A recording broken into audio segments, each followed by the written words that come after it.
The House of Representatives yesterday passed a bill aimed at ending Beijing's persecution of the spiritual group Falun Gong. The bill, called the Falun Gong Protection Act, passed with broad bipartisan support. It will sanction foreign nationals implicated in the forced harvesting of organs from Falun Gong practitioners in China. Joining us now to discuss is Larry Liu. He's the Deputy Director of Government and Advocacy at the Falun Dafa Information Center. Larry, thank you so much for joining us. Good to see you again. Now, the House passed the Falun Gong Protection Act with a unanimous voice vote. How significant is this passage? Thank you for having me, Tiffany. It's very significant. This is a bill that can save lives. And also it adjusts policy imbalance. What I mean by that is all the bills that Congress passed and later on enacted into law that focus on human rights in China have all focused on Xinjiang, Tibet, and Hong Kong. And those are very important bills, but at the same time, there is something missing. And no bills have been enacted into law that focus on the human rights or religious freedom issues in the heartland of China. By heartland, I mean the central and eastern part of China. That is where the Han majority of Chinese, or 90% of Chinese, live. And so Falun Gong has been the largest and the most severely persecuted group in the heartland of China. And so this bill, in the past, Congress passed several resolutions on Falun Gong, but this is really the first binding bill. So this bill really is the first one that addresses the human rights and religious freedom issue in the heartland of China. And so I think this really addressed the gap and also correct the policy imbalance. And digging into that, then, give us a sense of what this bill specifically covers. As you mentioned, this directly targets the heartland of China. Yeah, sure. So the bill has several components, and one is sanction, and as you mentioned earlier. And so the sanction means that, for anybody involved in forced organ harvesting of Falun Gong practitioners, but also other prisoners of conscience. And so there will be a visa ban and also asset freeze. And so that's the sanction part, but also beyond that, there's also a part about assessment. So the bill mandates the U.S. government to determine whether the persecution of Falun Gong constitute crime against humanity or genocide.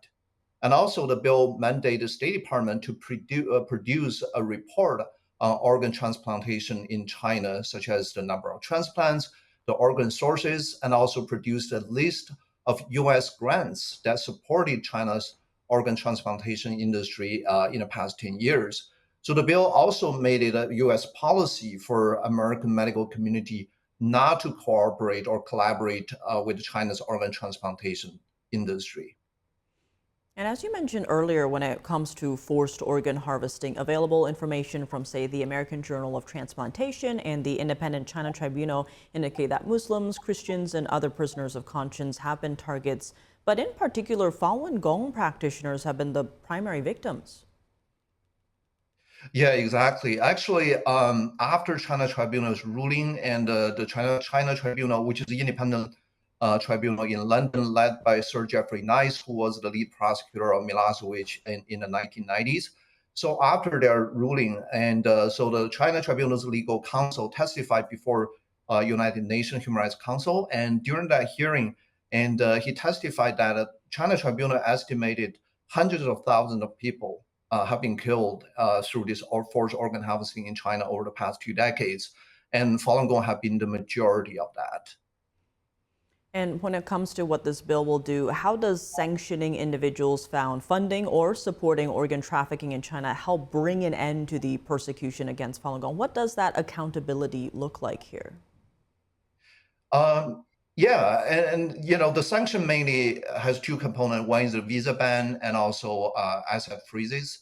And so for many CCP officials, and they want to send their family members overseas, and the U.S. certainly will be a top destination, and they also want to transfer their money. There are a lot of corruption. They want to transfer their money overseas, and the U.S. is also a top destination for that. And so the visa ban and asset freezes certainly will have a very strong deterrent effect to these CCP officials. But also on the other hand, the bill really raise a lot of awareness among American patients, among American medical community, and also make it a policy for medical community here not to cooperate with China on organ transplantation. So this is also help to avoid American medical community and American patients to become accomplice of this heinous crime. So whenever there is a reduced demand, so the supply will be also reduced. So from this sense, this bill also will curb the forced organ harvesting in China, will save innocent lives.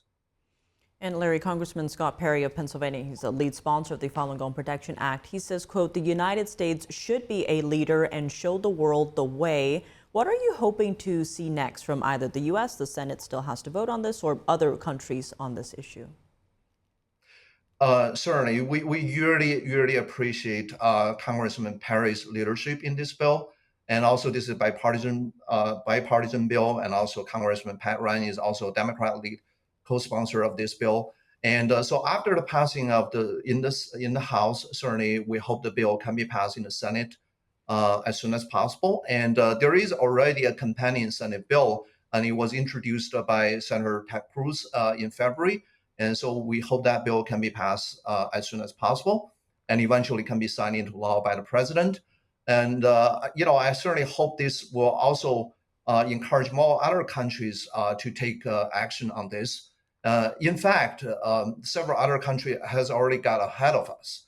And for example, back in 2008, Israel even passed a bill to ban their insurance company from reimbursing organ transplantation done in China for Israeli citizens. And countries like Spain, Israel, Italy also banned their citizens from going to China for organ transplantation. So our bill doesn't go that far, but still, it's very important, it's because the U.S. is the leader of the world, and it certainly will curb the forced organ harvesting in China, and also will encourage many other countries to take the similar actions too. As you mentioned, lives are on the line here. Larry Liu, thank you so much for joining us. Thank you for having me.